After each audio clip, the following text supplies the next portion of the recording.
হে WhatsApp guys, কেমন আছো সবাই? আশা করি সবাই খুব ভালো আছো। র্যান্ডম ভিডিও চ্যানেলের মুভির এক্সপ্লেনেশন সিরিজে আজকের পর্বে আমরা 2024-এ রিলিজ পাওয়া খুবই লেটেস্ট একটা সিনেমা সম্পর্কে জানতে চলেছি, যেটা নাম হচ্ছে আজরাইল, বা ক্রিশ্চিয়ানদের অ্যাকসেন্টে হবে হচ্ছে আজরাইল বা এই ধরনের কোন একটা কিছু, আমি শিওর নই। তবে এখানে আজরাইল বলতে যে আমাদের মৃত্যুর ফেরেশতা আজরাইল সেটাই বোঝানো হয়েছে। তবে সিনেমাতে আজরাইলকে কোন হিসেবে দেখানো হবে বা কে আজরাইল থাকবে বা সিনেমার প্লট কি, এটা তোমরা সিনেমাতেই জানতে পারবে। তবে ভিডিও স্টার্ট করার পূর্বে ছোট্ট একটা মনে করো আমরা ব্রেক নেই। এই ব্রেকটা স্কিপ করে তুমি সরাসরি মূল ভিডিওতে চলে যাও। ডিসক্রিপশনে ডোরেশন দেওয়া রয়েছে। হ্যালো বন্ধুরা, আজ আমরা এমন একটি অ্যাপ সম্পর্কে তোমাদের বলতে চাই যে অ্যাপটির অফিসিয়াল পার্টনার হচ্ছে পিএসজি।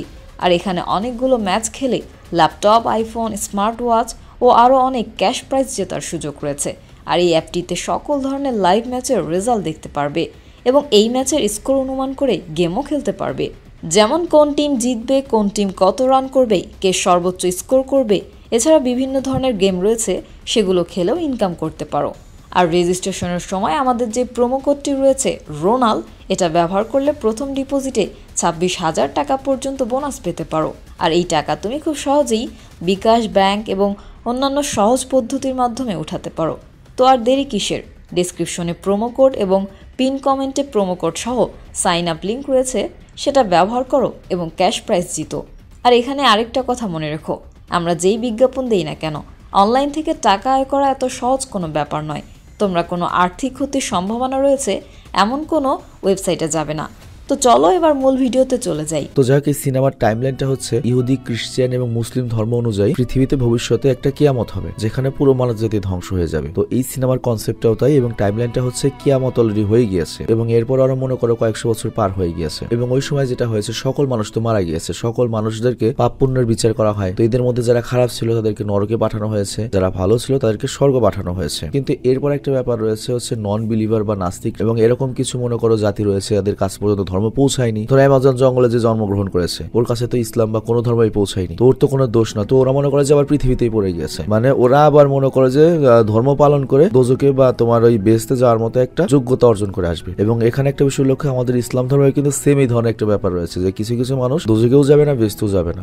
ইহুদি, খ্রিস্টিয়ান এবং আমাদের যে মুসলিম ধর্ম, এটাকে বলা হয় হচ্ছে আব্রাহামিক ধর্ম, এবং এটার অনেকগুলো কনসেপ্ট একেবারে সেম। তো যাই হোক, এই যেসব মানুষদের মনে করো দোজকেও পাঠানো হয় নাই, বেহেশতেও পাঠানো হয় নাই, তাদেরকে বলা হয় এখন সার্ভাইভার, এবং তাদের নিয়ে মনে করো পৃথিবী আবার নতুন করে শুরু হয়েছে। আর এদের সংখ্যা খুবই নগণ্য। তো বুঝতেই পারছো, এত বড় পৃথিবীতে মানুষ হচ্ছে খুব কম। তো যারা যেখানে রয়েছে তারা একটা মনে করো কাল্ট গ্রুপ তৈরি করেছে। আমি কি বোঝাবো, ধরো পীরের একটা গ্রুপ থাকে যে আমাদের সবাই মিলে বেচতে যেতে হবে, উদ্দেশ্য হাসিল করতে হবে। মানে ওদের মেন উদ্দেশ্য হচ্ছে একটা গ্রুপ করেছে এবং ওদের উদ্দেশ্য একটা গডকে খুশি করে স্বর্গে যাবে। মানে কেউ এখানে চাচ্ছে না যে এই পরিত্যক্ত পৃথিবীতে থাকবে। এবং ওদের গডের প্রতি ভক্তি এতটাই বেড়ে গিয়েছিল যে কাল্টের সকল মেম্বাররা তাদের গলার যে ভোকাল কর্ড ছিল সেটা কেটে দিয়েছে, যাতে ওদের মুখ দিয়ে কোনো বাজে কথা বের না হয়, কোনো বাজে কোনো কিছু না হয়, যাতে পাপ কম হয়, আবারও স্বর্গে যেতে পারে। আর এরপর আমাদের দেখা হয় হচ্ছে আজরাইল বা আজরাইলকে। তো এখানে আজরাইল কোনো ফেরেশতা নয়, আজরাইল হচ্ছে একটা মেয়ের নাম। আর তার ভোকাল কর্ডও অন্য মানুষদের মতো কাটা ছিল। আর ওর ভোকাল কর্ড না থাকায় স্বাভাবিকভাবে ও কথা বলতে পারতো না, এবং ওর গলায় আমরা একটা ক্রসের দাগের মতো দেখতে পাই, মানে ক্রস করে ওর ভোকাল কর্ডটা কাটা হয়েছে। মানে বুঝতেই পারছো কত মহাপবিত্র মনে করো ধার্মিক। তো যাই হোক, এখানে আমরা জানতে পারি আজরাইল কিন্তু ওই কাল্ট গ্রুপের সাথে থাকে, ও জঙ্গলে থাকে কেনাম নামের একটা মানুষের সাথে, এবং ওদের হাবভাব দেখে আমরা বুঝতে পারি অবস্থা সুবিধার না, ওরা একে অপরকে পছন্দ করে। তো যাই হোক, এরপর আমরা দেখতে পাই আজরাইল যখন একটা বেরি গাছ থেকে বেরি ফল তুলছিল, তখন সেখানকার লতা পাতা দিয়ে একটা সুন্দর ব্রেসলেট তৈরি করে, আর এটা ওর বয়ফ্রেন্ড কেনানকে গিফট করবে। কিন্তু এরই মাঝে আজরাইল জঙ্গলের মধ্যে থেকে খড়কুটো ভাঙার এবং তোমার আগুনের গন্ধ পায়। তো এটা বুঝতে পারো আতঙ্কিত হয়ে পড়ে এবং জলদি করে জঙ্গলের ভেতরে ওই আগুনের উৎসের খোঁজ করতে থাকে যেখান থেকে গন্ধ আসছে, এবং সেখানে গিয়ে দেখতে পাওয়ার সঙ্গে কেনান কিছু খড়কুটো এবং কাঠের গুঁড়ি এক জায়গায় করে আগুন ধরে দিয়েছে। তো আজরাইল করে কি তাড়াহুড়ো করে সেই আগুনটা নিভিয়ে দেয়, এবং দেখে মনে হচ্ছিল ওরা কোনো একটা কিছু দেখে ভয় পাচ্ছে। তো অ্যাকচুয়ালি বিষয়টা বুঝিয়ে বলি, আজরাইল এবং কেনান ওরা দুজনেই ওদের যে কাল্ট গ্রুপটা রয়েছে সেখান থেকে পালিয়ে এসেছে, মানে যেখানে ওদেরকে বাধ্যতামূলক ধর্ম পালন করতে বলা হয়, তো সেখান থেকে পালিয়ে ওরা জঙ্গলের মধ্যে গা ঢাকা দিয়েছে। তো যেহেতু মানব জাতি মনে করো যে এখন কথা বলাই বন্ধ করে দিয়েছে এই কাল্ট গ্রুপটা কয়েকশো বছর ধরে, তো এখন যেটা হয়েছে, ওদের বাক শক্তি না থাকলেও বিবর্তনের মাধ্যমে ওদের শ্রবণ শক্তি এবং ঘ্রাণ শক্তি অনেক বেশি প্রখর হয়ে গিয়েছে। তো এই কারণে কাল্টের মানুষ আগুনে পোড়ার শব্দ, কাঠের খড়কুড়ার ভাঙার শব্দ বা গন্ধ অনেক দূর থেকে টের পেয়ে যায়। আর এই কারণে ওদের যে যে ক্যাম্প ফায়ার বা ছোট যে তোমার ওই সাজাল যাকে বলে আর কি শীতের দিন জ্বালানো হয় ওটা যে করেছে, এই লোকেশনটা ওরা খুব দ্রুতই খুঁজে বের করতে পারবে। আর এইটার ভয় মূলত আজরাইল পাচ্ছে এবং ভয় পেয়েও যখন পাগল হয়ে যায় তখন ওকে কমফোর্ট দেওয়ার জন্য কেনান করে ওকে জড়িয়ে ধরে। তো এই কারণে আজরাইল কিছুটা শান্ত হয়, খানিকটা দুশ্চিন্তা থেকে মুক্তিও পায়। আর তারপর আজরাইল করে কি কেনানের হাতে ওর ব্রেসলেটটা পরিয়ে দেয়, আর এটা দেখে কেনান অনেক খুশি হয়। তো এখানে মোটামুটি রোমান্টিক মুভমেন্ট হচ্ছিল, বাট তখনই জঙ্গলের ভেতর ওরা একটা হুইসেলের আওয়াজ পায় বা শীষের আওয়াজ পায়। তো এই আওয়াজ শুনে তো আজরাইলের মুখের এক্সপ্রেশন একদম চেঞ্জ হয়ে যায় এবং ওকে দেখে মনে হচ্ছিল কাম সারছে, এরকম শব্দ এর আগেও শুনেছে, আজকে তো একটা ফাটাফাটি হয়ে যাবে। তো অ্যাকচুয়ালি কাল্টের মেম্বাররা নিজেদের মধ্যে কমিউনিকেশনের জন্য এটা ব্যবহার করে। তো আজরাইল যে ভয় করছিল এখানে ওই কাল্টের মেম্বার আসতে পারে সেটাই হয়ে গেল আলটিমেটলি, মানে এই জঙ্গলের মধ্যে কাল্টের মেম্বাররা ঢুকে পড়েছে এবং হয়তো কিছুক্ষণের মধ্যে ওদেরকে খুঁজেও বের করে ফেলবে। তো যাই হোক কেনান এটা খুব ভালোভাবেই জানে যে কাল্টের মেম্বারের হাত থেকে এভাবে পালিয়ে কোনো লাভ হবে না, কারণ তারা কোনো না কোনো ভাবে তাদেরকে ডিটেক্ট করে ফেলবে, ধরে ফেলবে। মানে সামান্য আগুনের শব্দ বা আগুনের গন্ধই ধরে ফেলেছে, লোকেশন খুঁজে ফেলেছে, তো ওদের কাছ থেকে বাঁচা এত সহজ নয়। এবং ফাইনালি আমরা দেখতে পাই কাল্টের মেম্বাররা ওদেরকে ধরে ফেলে এবং তারা আজরাইল এবং কেনানকে আলাদা আলাদা জায়গায় নিয়ে যায়। আর তারপর তারা কাল্টে আজরাইলকে স্যাক্রিফাইস করার জন্য নিয়ে যায় এবং তারা অপেক্ষা করতে থাকে একজন কাল্ট মেম্বারের জন্য, আর সেই মূলত পুরো রিচুয়ালটা কমপ্লিট করবে। তো যাই হোক ওরা করে কি আজরাইলকে একটা গুড়ির উপর বসায় যেখানে চেয়ারের মতো বানানো হয়েছিল এবং ওই মহিলাটা মানে যে আর কি রিচুয়াল করবে যার নাম হচ্ছে জোসেফ, সে যখন আজরাইলের কাছে আসে তখন আজরাইল তার মলিন চেহারা দিয়ে তাকে বোঝানোর চেষ্টা করে যে প্লিজ সাইডে দে, কাইন্দাবাসি মানে প্রাণ ভিক্ষা দে, কিন্তু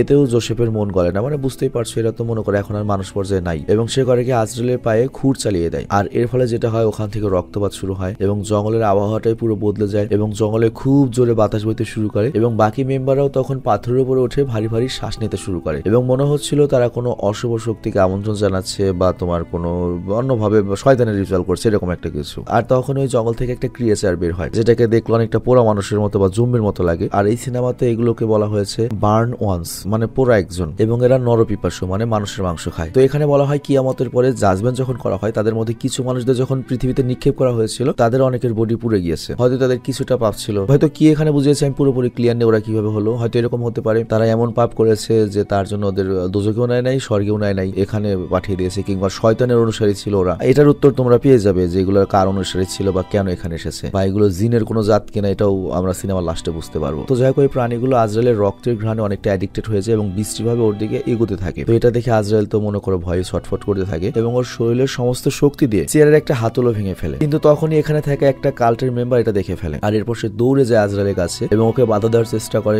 মানে আজরাইলকেও ফ্রি হতে দেবে না। আর তখন আজরাইল করে বাধ্য হয়ে চেয়ারের হাতলটা ওই লোকটার গলাতে ঢুকিয়ে দেয়। তো এর ফলে যেটা হয় লোকটির গলা দিয়ে গল গল করে রক্ত বের হতে থাকে আর এর কারণে যেটা হয় প্রাণীটা একটু ডিস্ট্রাক্ট হয়ে যায় এবং আজরাইলের বদলে ওই কাল্টের মেম্বারের দিকে এগোতে থাকে। আর এই সুযোগে আজরাইল করে কি নিজেকে ফ্রি করে ওই স্থান থেকে পালিয়ে যায় আর ওই দিকে ওই প্রাণীটা করে কি কাল্টের মেম্বারকে নৃশংসভাবে হত্যা করে। তো এত কিছু হয়ে যাওয়ার পরে তারপর কাল্টের বাকি সদস্যরা টের পায়, মানে ওরা মনে করেছে হয়তো আজরাইলকে খাচ্ছে। তো ওরা যখন ঘুরে দেখে যে ওদের একজন মেম্বারকে ওই ভয়ঙ্কর ক্রিয়েচার খেয়ে ফেলেছে এবং আজরাইল এখান থেকে পালিয়ে গিয়েছে, ওদের তো মনে করো মাথায় আগুন ছুটে যায়। আর এদিকে আজরাইল কিন্তু এই জায়গা ছেড়ে অনেক দূরে চলে এসেছে, কিন্তু তখন ওর পেছন পেছন ওই অদ্ভুত প্রাণীটি এসে উপস্থিত হয় আর ওই মুহূর্তে আজরাইল করে কি একটা পুরাতন বাড়ির ভেতরে গিয়ে এক কোনায় লুকিয়ে পড়ে। তো এর ফলে ওই প্রাণীটির থেকে অল্পের জন্য রক্ষা পায়। অ্যাকচুয়ালি ওই প্রাণীগুলো হয়তো চোখে দেখে না, তারা জাস্ট রক্তের গন্ধ বা শব্দ পেয়ে মানুষদের ডিটেক্ট করতে পারে। তো যেহেতু আজরাইল ওর পা বেঁধে নিয়েছিল এবং মনে করো চুপ করেছিল এই জন্য ও ডিটেক্ট করতে পারেনি অন্ধকারের ভেতরে। তো যাই হোক ওই ক্রিয়েচারটি সেখান থেকে চলে যাওয়ার পর আজরাইল করে কি এই বাড়িটা ছেড়ে একটা রাস্তায় এসে দাঁড়ায় আর সেখানে গিয়ে কিছু টায়ারের দাগ দেখতে পায়, এর মানে হচ্ছে আশেপাশে কোনো মানুষ রয়েছে, মানে কিছুক্ষণ আগে এখান থেকে কোনো গাড়ি গিয়েছে। তো ওটা ফলো করতে করতে আজরাইল করে কি ওই কাল্টের মেইন ক্যাম্পে এসে পৌঁছায়। তো আজরাইলের কাছে অনুমান হয় যে এখানে হয়তো ওর বয়ফ্রেন্ডকে তুলে এনে রাখা হয়েছে, তো এই ক্যাম্পটা চেক করা দরকার। কিন্তু সমস্যা হচ্ছে পুরো জায়গাটিতে সিকিউরিটি মেম্বার ছিল এবং চারপাশে কাঁটাতারের বেড়া ছিল, কিন্তু এখান দিয়ে আজরাইল করে কি একটা পথ বের করে ফেলে ভিতরে ঢোকান। আর যেহেতু ওরা ইতিপূর্বে এই ক্যাম্প থেকে পালিয়েছিল তো বুঝতেই পারছো এই গোপন রাস্তাটা হয়তো ওরাই তৈরি করে পালিয়েছিল। আমি মনে করো মাটি কেটে নিচ দিয়ে রাস্তা তৈরি করেছে। তো ওই রাস্তাতে আজরাইল যখন ঢুকে পড়ে তারপরে ভেতরে সেই ব্রেসলেটটি খুঁজে পায় যেটা ও কেরানকে বানিয়ে দিয়েছিল আর ও শিওর হয়ে যায় কেরানকে এই ক্যাম্পে রাখা হয়েছে কিংবা কিছুক্ষণের জন্য এখানে আনা হয়েছিল। কিন্তু তখনই সেখানে জোসেফ মানে ওই মনে করো কি বলে ওইটার নাম, ওই রিচুয়াল করে যে ওই মহিলা চলে আসে আর এই কারণে বাধ্য হয়ে আজরাইলকে ক্যাম্পের তাঁবুর পেছনে লুকাতে হয়। তো এই মজার ব্যাপার হচ্ছে আজরাইল যে তাঁবুটার পেছনে লুকিয়েছে জোসেফ সেখানেই ঢুকে পড়ে এবং এখানে দেখা যায় জোসেফের মায়ের অবস্থা খুব খারাপ, অনেক বয়স্ক। তো মায়ের এই কন্ডিশন দেখেও করে কি তাঁবু থেকে বের হয়ে সোজা চলে যায় চার্চে এবং ওই চার্চের মধ্যে এই কাল্টের সকল মেম্বার অবস্থিত ছিল। তো এই কাল্টের যে মনে করো মেন লিডার তার নাম হচ্ছে মিরিয়াম আর সে একজন গর্ভবতী আর সে নিজেকে পীর দাবি করতো। সে নিজেকে গড এবং মানুষদের মধ্যে একজন মিডিয়াম বা কানেকশন হিসেবে দাবি করতো। মনে করো নবী রাসূল দাবি করছে। তো এখানে আমাদের কাছে প্রশ্ন আসে ও গডের সাথে কমিউনিকেশন করে কিভাবে। তো এই বিষয়টা অনেকটা ইন্টারেস্টিং। তো অ্যাকচুয়ালি ওই চার্জের একটা দেয়ালের ছোটখাটো ভাঙা অংশ রয়েছে যেখান থেকে গড ওদেরকে বিভিন্ন ধরনের আদেশ দেয় এবং ওই আদেশগুলো পালন করতে ওরা বদ্ধপরিকর এবং তাদের ভিতরে সর্বশেষ যে অর্ডারটা ছিল সেটা হচ্ছে আজরাইলকে গডের উদ্দেশ্যে উৎসর্গ করা। কিন্তু জোসেফ যেহেতু এই কাজটা করতে পারেনি, এই কারণে মিরিয়াম করে কি জোসেফকে কষিয়ে একটা থাপ্পড় মারে এবং ওকে আবারও আদেশ দেয় আজরাইলকে ধরে নিয়ে আয় এবং গডের উদ্দেশ্যে উৎসর্গ কর, আর এতে গড সন্তুষ্ট হবে। তো যাই হোক, আজরাইল কিন্তু চার্জের নিচে থেকে এগুলো শুনছিল, কিন্তু তখনই আজরাইল করে কি ভুল করে একটা শব্দ করে ফেলে, হয়তো মনে করে গ্যাস ছেড়ে দিয়েছে, এই শব্দটা হয়েছে। তো এই কারণে প্রত্যেকটা মেম্বারে বুঝে ফেলে যে নিচে কোন একজন মানুষ রয়েছে। আর জোসেফ নিচে গিয়ে যখন আজরাইলকে দেখে, ও তো মনে করে খুশি হয়ে যায়, ওকেই তো আমি ধরতে যাচ্ছি, ও আমার কাছে চলে এসেছে, কোনোভাবে হাতছাড়া করতে চায় না। আর আজরাইল অনেকক্ষণ ধস্তাধস্তি করে এবং কোন রকমে সেখান থেকে পালিয়ে আসে। আসলে এই চার্জের একটা দেয়ালের ছোটখাটো ভাঙা অংশ রয়েছে যেখান থেকে গড ওদেরকে বিভিন্ন ধরনের আদেশ দেয় এবং ওই আদেশগুলো পালন করতে ওরা বদ্ধপরিকর এবং তাদের ভিতরে সর্বশেষ যে অর্ডারটা ছিল সেটা হচ্ছে আজরাইলকে গডের উদ্দেশ্যে উৎসর্গ করা। কিন্তু জোসেফ যেহেতু এই কাজটা করতে পারেনি, এই কারণে মিরিয়াম করে কি জোসেফকে কষিয়ে একটা থাপ্পড় মারে এবং ওকে আবারও আদেশ দেয় আজরাইলকে ধরে নিয়ে আয় এবং গডের উদ্দেশ্যে উৎসর্গ কর, আর এতে গড সন্তুষ্ট হবে। তো যাই হোক, আজরাইল কিন্তু চার্জের নিচে থেকে এগুলো শুনছিল, কিন্তু তখনই আজরাইল করে কি ভুল করে একটা শব্দ করে ফেলে, হয়তো মনে করে গ্যাস ছেড়ে দিয়েছে, এই শব্দটা হয়েছে। তো এই কারণে প্রত্যেকটা মেম্বারে বুঝে ফেলে যে নিচে কোন একজন মানুষ রয়েছে। আর জোসেফ নিচে গিয়ে যখন আজরাইলকে দেখে, ও তো মনে করে খুশি হয়ে যায়, ওকেই তো আমি ধরতে যাচ্ছি, ও আমার কাছে চলে এসেছে, কোনোভাবে হাতছাড়া করতে চায় না। আর আজরাইল অনেকক্ষণ ধস্তাধস্তি করে এবং কোন রকমে সেখান থেকে পালিয়ে আসে। আর এরপর ক্যাম্প থেকে পালানোর সময় দেখতে পায় যে বর্তমান সময়ের মানুষ আশেপাশে বিভিন্ন ইঁদুর ধরে সেগুলো খাচ্ছে। মানে পৃথিবীতে হয়তো আর কোনো প্রাণী সেরকম বেঁচে নেই আর কি, গরু ছাগল ধরে কিছু নেই। বুঝতে পারছো পৃথিবীতে অনেক আগে শেষ হয়ে গিয়েছে। তো এরপর আজরাইল করে কি আবারও সেখান থেকে পালিয়ে জোসেফের মায়ের তাঁবুর পেছনে এসে লুকায়, কিন্তু এবার জোসেফ ওকে দেখে ফেলে। আর জোসেফটি এরপর সাথে সাথে কাল্টের সকল মেম্বারদের অ্যালার্ট করে দেয় এবং কাল্টের সকল মেম্বাররা তখন আজরাইলের পেছনে নেমে যায় এবং আমরা দেখি জোসেফ তো আজরাইলকে গুলিও করে, কিন্তু আজরাইলের কপাল ভালো ছিল, পরিচালকের দোয়া ছিল ওর সাথে, এই কারণে একটা গুলি ওর গায়ে লাগে না। তো এরপর আজরাইল পালাতে পালাতে জঙ্গলের খুব গভীরে পৌঁছে যায়, কিন্তু ওর হাতে তো কাটা ঘা রয়েছে যেখান থেকে এখনো রক্ত পড়ছে, আর অনেক পথ দৌড়িয়ে আসার কারণে অনেকটা হাঁপিয়ে গিয়েছে। আর এই কারণে তো বুঝতেই পারছো ওর শরীরে যেহেতু রক্তের গন্ধ, এখন তো ওই বার্নওয়ানরা ওকে খেতে আসবে, আর তখনই ওই বার্নওয়ানরা ওর পেছনে লেগে যায়। তো যেই কথা সেই কাজ, বার্নওয়ানরা ওর পেছনে লেগে যায়। আর আজরাইল এটা বুঝতে পারে, তো এই কারণে করে কি জঙ্গলের ভেতরেই দৌড়াতে থাকে এবং হাঁপাতে হাঁপাতে একটা রাস্তার সামনে এসে পড়ে। আর ঠিক ওই সময় এখান দিয়ে একটা ট্রাক যাচ্ছিল হেভি বিম লাইট দিয়ে, তো প্রায় গাড়ির নিচেই পড়ে গিয়েছে, কিন্তু ট্রাক ড্রাইভারটা অল্পের জন্য গাড়িটা থামিয়ে দেয়, যার জন্য ও বেঁচে যায়। তো যাই হোক, ট্রাক ড্রাইভার ট্রাক থেকে নামে এবং আজরাইলের সাথে কথা বলা জিজ্ঞেস করে এবং আজরাইলের সাথে কথা বলে। তো এটা শুনে আমরা তো পুরো শকড হয়ে যাই, তার মানে এই হালা কথা বলতে পারে কিভাবে। তো অ্যাকচুয়ালি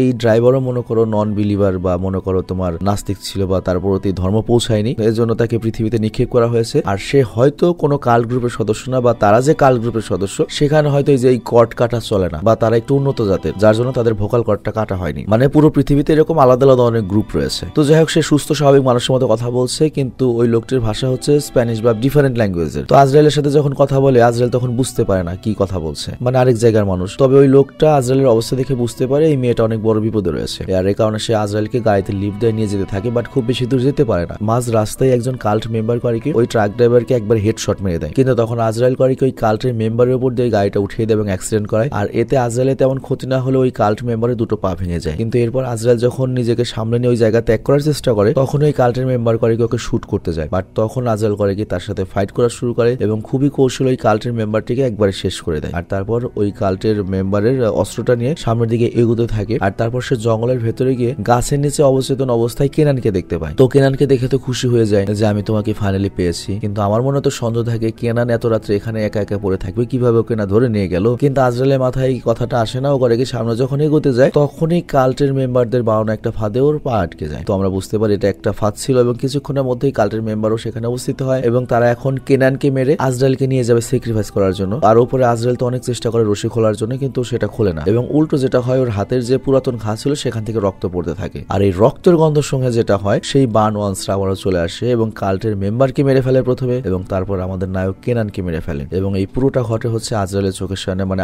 আজরাইলের চোখের সামনে তার পৃথিবীর একমাত্র ভালোবাসাকে মেরে ফেলা হলো। তো এইটা দেখে আজরাইলের মাথা পুরো খারাপ হয়ে যায়, ওর পুরো মনে করো যে অন্য ধরনের মানুষ হয়ে যায়।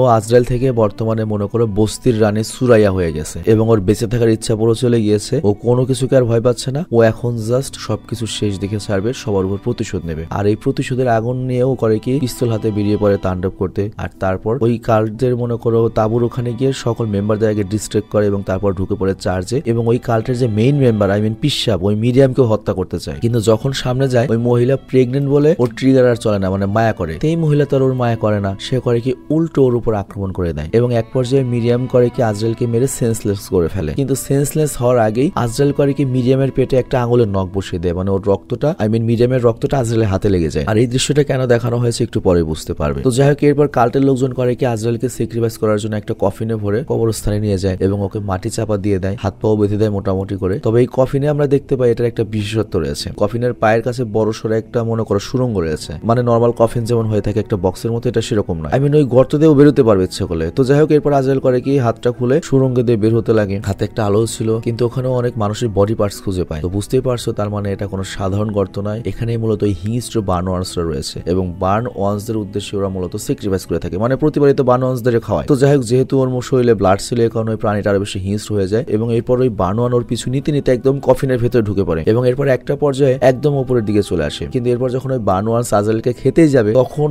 আজরাইলের নখে ওই মিরিয়ামের রক্তের ঘ্রাণ পায়। আর এই কারণে সে ভয় পেয়ে যায় এবং নিজের গুহাতে চলে যায়। তো কি রয়েছে ওই মিরিয়ামের রক্তে? তো যাই হোক, এরপর আজরাইল কফিন থেকে বের হয়ে আবার চলে যায় ক্যাম্পে। আর প্রথমে করে ওই কাল্টের যে জোসেফ রয়েছে, জোসেফের মায়ের ক্যাম্পটিতে আগুন ধরিয়ে দেয় এবং তারপর চারপাশে আগুন ধরিয়ে দেয়। তো বুঝতেই পারছো জোসেফের মায়ের তাঁবুতে কেন আগুন জ্বালালো। অ্যাকচুয়ালি জোসেফ ওর বয়ফ্রেন্ডকে মেরেছে, আর এই কারণে জোসেফের সবচেয়ে প্রিয় জিনিস হচ্ছে ওর মা, ওকেও পুড়িয়ে দিল। তোর ভালোবাসা আমি শেষ করে দিলাম। তো এরপর আজরাইল করে কি গুলি ছুটতে শুরু করে এবং এক এক করে গার্ডদের মারতে শুরু করে, মানে পুরো ভয়ঙ্কর ভাবে আজরাইল মনে করে যে আজরাইলের মতো সবাইকে মারছে। তো সবগুলোকে মারার পরে আজরাইল করে কি জোসেফের গায়েও গুলি করে এবং জোসেফ পড়ে যায় এবং সবার লাস্টে সে চার্জের ভেতরে আবার ঢুকে পড়ে। কিন্তু মিরিয়াম তো চার্জের ভেতরে আগেই রেডি হয়েছিল, তো ও ঢুকতে না ঢুকতে মিরিয়াম করে ওর উপর পেছন থেকে আক্রমণ করে। কিন্তু আজরাইলের সাথে কোনোভাবেই পারে না। আজরাইল করে কি ও মিরিয়ামের ঘাড়ে কামড় দিয়ে দেয় একবারে জম্বিদের মতো, যে কারণে ওর মাটিতে লুটিয়ে পড়ে। আবার জোসেফ এখানে চলে আসে, মানে জোসেফ পুরোপুরি মরেনি। তো যাই হোক, ওদের মধ্যে একটা দুর্দান্ত ফাইট হয়, কিন্তু সর্বশেষে আজরাইল করে কি জোসেফের গলায় চাপাতি বসিয়ে দেয়, যে কারণে জোসেফ ভয়ঙ্কর ভাবে মারা যায়। কিন্তু এই পিসা বা মিরিয়াম এখান থেকে পালিয়ে গিয়েছে, মানে ও তো জাস্ট ঘাড়ে কামড় খেয়েছে, মৃত্যু তো হওয়ার কথা নয়। মিরিয়াম অবশ্যই জীবিত রয়েছে, ও জাস্ট পালিয়ে গিয়েছে। আর একটু পরে আমাদের যখন মিরিয়ামকে দেখানো হয়, আমরা দেখতে পাই মিরিয়াম বাচ্চার জন্ম দিয়েছে, কিন্তু এই বাচ্চার চেহারা দেখে মিরিয়াম ভয় পেয়ে যায় এবং এরপর নিজের গলায় নিজের ছুরি দিয়ে সুইসাইড করে। তো এখানে আমরা সবাই অবাক হয়ে যাই, মিরিয়াম কেন বাচ্চাকে দেখে ভয় পেল, এবং আজরাইলের মনে একই ধরনের প্রশ্ন আসে, ও কেন ওর বাচ্চা থেকে ভয় পাবে। আর তখনই সম্পূর্ণ জায়গাটিতে ঝড়ো হাওয়া বইতে থাকে এবং চার্জের আশেপাশে যতগুলো বার্ন ছিল তারা চার্জের ভেতরে ঢোকে। কিন্তু এবার তারা কিন্তু আজরাইলের উপর আক্রমণ করছে না, মানে মানুষের উপর আক্রমণ করছে না, মানে বরাবরই কিন্তু ওরা মানুষ দেখলে আক্রমণ করে, বাট এবার ওরা এটা করছে না। আর এরপর যখন আজরাইল এই বাচ্চাটিকে কোলে নেয়, তখন আমরা দেখতে পাই যে এটা কোনো মানুষের বাচ্চা না, এটা শয়তান বা শয়তানের বাচ্চা। এবং এই বাচ্চাটির চেহারার সাথে বাফোমেট নামে যে শয়তান রয়েছে তার সম্পূর্ণ মিল রয়েছে, জিনের সাথে মিল রয়েছে। তো যাই হোক, ওই বাচ্চাটিকে দেখার সাথে সাথে সকল যে বার্নওয়ান্স রয়েছে তারা মাথা নত করে। তবে আজরাইল এটা খুব এনজয় করে যে এই শয়তানগুলো বার্নওয়ান্স গুলোকে আমি এখন নিয়ন্ত্রণ করতে পারবো, তাহলে আমি এই সুযোগ কেন হাতছাড়া করবো, এই দুনিয়াটা আমারই লাগবে। আর এটা ভেবেও করে একটা হাসি দেয়। আর এখানে এই সিনেমাটা শেষ হয়ে যায়। তো যাই হোক, এই সিনেমা দেখে আমরা যেটা বুঝলাম সেটা হচ্ছে ওই মিডিয়ামরা মনে করো যে সৃষ্টিকর্তাকে পাওয়ার জন্য যে পূজা অর্চনা করছিল, যে স্যাক্রিফাইস করছিল, এগুলো মূলত শয়তানি করা ছিল। ওরা মূলত সৃষ্টিকর্তার নয়, শয়তানের পূজা করছিল এবং ওর পেটে শয়তানের বাচ্চা ছিল। এবং এখানে যে বার্নওয়ান্স গুলো রয়েছে এগুলো হয়তো সেই শয়তান বা জিন জাতির কোনো কিছু হবে, যারা মানুষও না, এবং ওরা দোজগও যেতে পারেনি, বেস্ত যেতে পারেনি, ওদেরকে শাস্তিতে হয়তো আবার এখানে পশু হিসেবে পাঠিয়ে দিয়েছে সৃষ্টিকর্তা, মানে এরকম একটা কনসেপ্ট থাকতে পারে। বা ওরা শয়তানের পূজারী ছিল, এই জন্য এখানে পাঠিয়ে দিয়েছে এভাবে, বার্নওয়ান্স হিসাবে। এবং শয়তান মনে করো মিডিয়ামের মাধ্যমে এই কাল্টের কাছ থেকে প্রার্থনা নিত এবং ওই মিডিয়ামের মাধ্যমে তার বাচ্চা জন্ম দিল এবং শয়তান তার এখানে বাহিনী বা তার উত্তরসূরি বাড়াবে, এরকম একটা কিছু। তো যাই হোক, সিনেমার কনসেপ্টটা অনেক মজার ছিল। আর তখন কফিনের ভেতর থেকে কেন আজরাইল আসলো নিশ্চয়ই বুঝতে পেরেছো, কারণ মিডিয়ামের রক্ত জোর হাতে লেগেছিল আর ওর শরীরে তো এখন শয়তানেরও তোমার কিছু গন্ধ রয়েছে। তো এই জন্য ওই বার্নওয়ান্সরা, মানে শয়তান তো ওদের রাজা বা ওদের মনে করো প্রভু, এই জন্য ওরা থেমে গিয়েছে। আর এই কাল্ট গ্রুপের মানুষ মূলত সৃষ্টিকর্তা মনে করে ভুলে শয়তানকে ওরা পূজা করেছিল। আর এই জন্য তো তোমার ওই যে মিডিয়াম লাস্টে যে সুইসাইড করলো, এবং এটা কিন্তু বর্তমান দুনিয়াতে আমাদের দেশেও হচ্ছে। অনেক জায়গায় অনেক কিছুতে মানুষ কিন্তু শয়তানদেরই পূজা করছে একবারে সৃষ্টিকর্তা মনে করে। তুমি চোখ কান খোলা রাখলে এটা বুঝতে পারবে। তো যাই হোক, আমি আজকের মতো বিদায় নেবো। বাট বিদায় নেওয়ার আগে আমার খুবই একটা স্পেশাল ফ্যান রয়েছে, যার নাম হচ্ছে দুর্জয় রয়। সে আমাকে একটা রিকোয়েস্ট করেছে, সেটা হচ্ছে, প্রিয়া তুমি যেখানেই থাকো, যেভাবেই থাকো, ভালো করে পড়ালেখা করো, তোমাকে টিচার হতে হবে। তো তোমাদের জন্য শুভকামনা জানিয়ে আমি বিদায় নিচ্ছি। আল্লাহ হাফেজ। ভিডিও তো শেষ হলো, কিন্তু ভুলে যেও না এই উইন্টার ক্যাম্পেইনে তুমিও কিন্তু জিততে পারো একটা রয়্যাল এনফিল্ড, একটা জিক্সার কিংবা ল্যাপটপ বা ফোন সর্বনিম্ন মাত্র 350 টাকার পণ্যের অর্ডার করে। এর আগে জুলাই মাসে আমরা একটা ক্যাম্পেইন শুরু করেছিলাম র্যান্ডম স্টোরে। তোমরা জানো আমাদের একটা ক্লথিং ব্র্যান্ড রয়েছে, সেটার প্রমোশনের জন্য। আর ওই সময় দুর্ভাগ্যবশত দেশটা অস্থিতিশীল হয়ে যায়, যে কারণে ক্যাম্পেইনটা পুরোপুরি ক্ষতিগ্রস্ত হয়েছিল। অনেক লসের সম্মুখীন আমরা হয়েছিলাম। তবে তারপরেও আমরা আমাদের কথা রেখেছি, বিজয়ীদের হাতে বাইক এবং অন্যান্য পুরস্কার তুলে দিয়েছি। তবে ওই তিক্ত অভিজ্ঞতা থাকা সত্ত্বেও আমরা আবারও একটা বড় রিস্ক নিতে চলেছি। আর এই রিস্কে হয় আমাদের আগের ক্ষতি পুষিয়ে যাবে, নয়তো আমরা সবই হারাবো, এরকম একটা ব্যাপার। তো উইন্টার ক্যাম্পেইন 2024 নামে যে ক্যাম্পেইনটা আমরা চালাবো, এই ক্যাম্পেইনে আমাদের স্টোর থেকে তুমি অর্ডার করলেই পাবে হচ্ছে কুপন কুপন বা টিকিট। ক্যাম্পেইন চলবে হচ্ছে ফেব্রুয়ারি মাস পর্যন্ত। সেলিং টার্গেট 10,000, মানে অন্তত 10,000টা যদি টি শার্টও সেল হয় তখনই আমরা ক্যাম্পেইন বন্ধ করে লটারি করে বিজয়ী নির্ধারণ করে আমার নিজ এলাকায় অনেক বড় একটা কনসার্ট করে বিজয়ীর হাতে আমি নিজে পুরস্কার তুলে দেবো এবং আমার সাথে আরো অনেক ইউটিউবারও থাকবে। তো এবারে প্রথম পুরস্কার হিসেবে থাকছে রয়্যাল এনফিল্ড হান্টার 350 ABS। দ্বিতীয় পুরস্কার হিসেবে থাকবে হচ্ছে একটা জিক্সার মোনোটোন, তবে এটা সেকেন্ড হ্যান্ড বাইক হবে। অবশ্যই পেপার টেপারও কমপ্লিট করা থাকবে, মানে তুমি খালি নিয়ে খালি চালাবে, কোনো সমস্যা নেই। আর মূলত দ্বিতীয় পুরস্কার হিসেবে আমরা আইফোন 16 দিতে চেয়েছিলাম, কিন্তু আইফোনের বদলে আমরা এই বাইক দেওয়ার সিদ্ধান্ত নিয়েছি, কারণ একটা আইফোনের চেয়ে একটা বাইক অনেক বেশি কাজের বা প্র্যাকটিক্যাল। আর তৃতীয় পুরস্কারটা হচ্ছে ল্যাপটপ, চতুর্থ পুরস্কারটা হচ্ছে রেডমি নোট 14, আর পঞ্চম পুরস্কার হিসেবে থাকবে একটা ট্যাব। আর এছাড়াও অসংখ্য পুরস্কার থাকবে। এছাড়াও প্রতি সপ্তাহে আমরা লটারি করে রেগুলারলি পুরস্কার তো দেবই। তো আর দেরি না করে ভিডিও দেখা শেষ করে পিন কমেন্টে দেয় আমাদের পেজের লিংক এবং ওয়েবসাইট থেকে তুমি অর্ডার করা শুরু করে দাও এখনই। আর তুমি চাইলে কিন্তু তোমার টি শার্ট বা হুডি নিজের পছন্দ মতো গ্রাফিক্স বা ডিজাইন করে নিতে পারবে আমাদের স্টোর থেকে, এবং এটা অবশ্যই ভালো একটা ব্যাপার। তো যাই হোক, আশা করছি এবারের ক্যাম্পেইন তোমরা সফল করবে এবং গতবারের ক্ষতিটা আমরা পুষিয়ে নিতে পারবো।